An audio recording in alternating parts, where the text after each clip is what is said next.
বাংলাদেশ বিমানের যেটা নিয়মিত ফ্লাইট, যেটা কমার্শিয়াল ফ্লাইট, সেটাতেই উনি আসছেন এবং সেটা ল্যান্ডিং টাইমটা 11:55 ঢাকা বিমানবন্দরে, 12টাই বলতে পারি আমরা। বিমানবন্দরে যেখানে তিনি অবতরণ করবেন সেই জায়গা থেকে কিভাবে কোথায় বসবেন এবং গাড়িতে উঠবেন এবং সমস্ত রাস্তা যে দিক দিয়ে উনি এবার কেয়ার হসপিটালে যাবেন, ওখান থেকে বাসায় আসবেন এবং অন্যান্য অনুষ্ঠান আমরা যেটা করতে চাচ্ছি সেটা সময় মতো আপনাদেরকে জানাবো।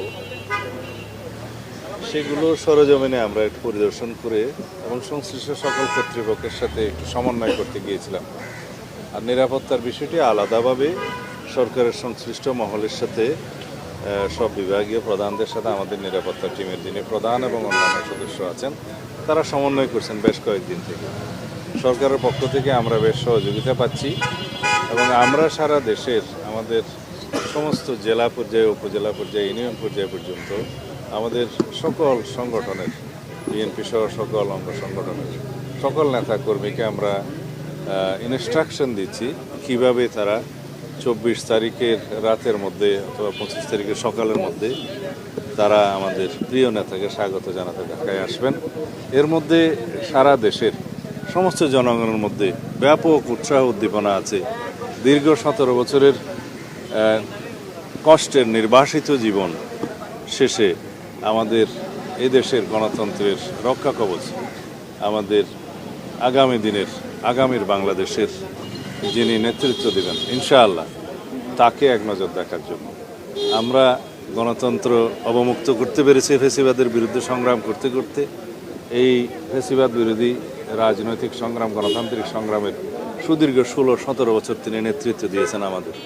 তো সুতরাং আমরা চাই যেন তার এই ঐতিহাসিক প্রত্যাবর্তন যেন বিগত 55 বছরের ইতিহাসে যেভাবে যা কিছু দৃষ্টান্ত হয়েছে তাকে ছাড়িয়ে যায় এবং আগামী 55 বছরের ইতিহাসেও যেন সেরকম কোনো ঐতিহাসিক ঘটনা না হয়, সেরকম একটা আমরা স্মরণীয় করে রাখার জন্যই আমাদের সমস্ত আয়োজন হচ্ছে।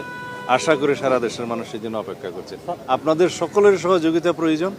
আমরা সময় মতো দেশের সকল media, electronic, print media, online media সহ সকলের সাথে এবং বিদেশি মিডিয়াও যারা এখানে কর্মরত আছে, কার্যকর আছে, তাদের সকলের সাথে কথা বলব। বাংলাদেশ বিমানের যেটা নিয়মিত ফ্লাইট, যেটা কমার্শিয়াল ফ্লাইট, সেটাতেই উনি আসছেন এবং সেটা ল্যান্ডিং টাইমটা 11:55 ঢাকা বিমানবন্দরে, 12টাই বলতে পারি আমরা। সংবর্ধনা 300 ফিটে দেওয়া হবে এমন একটা নিউজ আমরা জায়গাগুলো দেখছি, যেহেতু বাংলাদেশের জনগণ তাকে এক নজর দেখার জন্য উদ্গ্রীব হয়ে আছে, উন্মুখ হয়ে আছে এবং তার দুটো কথা শোনার জন্য উন্মুখ হয়ে আছে, সেই জন্য আমরা ব্যবস্থা করার চেষ্টা করছি কোন জায়গায় হলে সেটা ভালো হয় এবং আমরা সেটাকে অ্যাকোমোডেট করতে পারবো, সবাইকে আসতে পারবো, জনদুর্ভোগ যাতে না হয়, সব কিছু বিবেচনায় আমরা জায়গাগুলো পরিদর্শন করছি। জাতীয় স্থায়ী কমিটির সদস্য জনাব সালাউদ্দিন আহমেদ তার নেতৃত্বে এটা বাস্তবায়নের জন্য আমরা যতদূর আমাদের এই পর্যন্ত এগোনো দরকার, আজকে কয় তারিখ, আজকে 18 তারিখ পর্যন্ত এগোনো দরকার, আমরা ততটুকু এগিয়েছি। আমাদের অন্তর্ভুক্ত যারা সদস্যরা রয়েছেন তাদেরকে বিভিন্নভাবে দায়িত্ব দেওয়া হচ্ছে, সারা দেশে যোগাযোগ করানো হচ্ছে এবং তারা যোগাযোগ করছেন যাতে একটা, যেটা সালাউদ্দিন সাহেব বললেন যে এটা সমাবেশ যেটা হবে, সমাবেশ বলতে যে মানুষের যে উপস্থিতি যেটা হবে, এটা হবে ঐতিহাসিক নিঃসন্দেহে।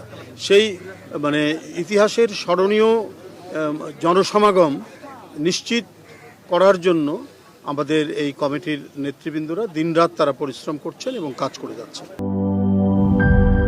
শিয়া বাটার ও ভিটামিন ই সমৃদ্ধ লিলি বিউটি সোপ, তারুণ্যময় উজ্জ্বল ত্বকের জন্য। রিমার্ক